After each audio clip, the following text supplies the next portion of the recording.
Okay. అయితే మిగిలిన వాటికి దీనికి తేడా ఏమిటి అనే ఒక ప్రశ్న రావచ్చు నీకు.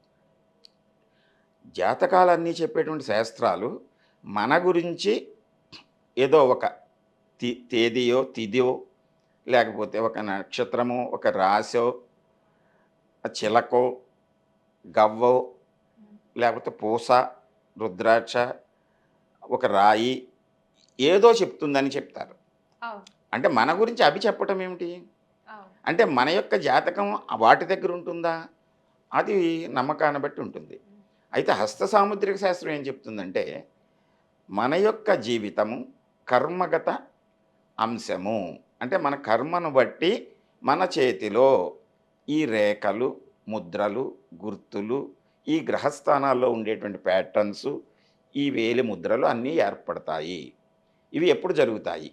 అంటే తల్లి గర్భంలో మనం ప్రవేశించి 9 నెలల 9 రోజులు ఆ శిశువు బయటకొచ్చే సమయంలో మనం పుట్టిన తరువాత ఏ వృత్తి వ్యాపారాలు చేయాలి?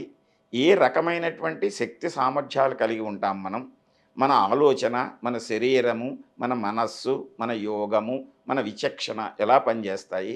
అనేటువంటి అంశాల ఆధారంగా అరచేతిలో ఇవన్నీ ఏర్పడతాయి. ఇది ఓకే. మనం తెచ్చిపెట్టుకున్నటువంటివి కాదు. ఇంకా మీరిందాక అడిగినటువంటి చెప్పినటువంటి పూసలు, నక్షత్రాలు, రాసులు, ఇంకా గవ్వలు ఇవన్నీ కూడా మనం తెచ్చిపెట్టుకున్నటువంటివి. ఓకే. చిలకలు అవును.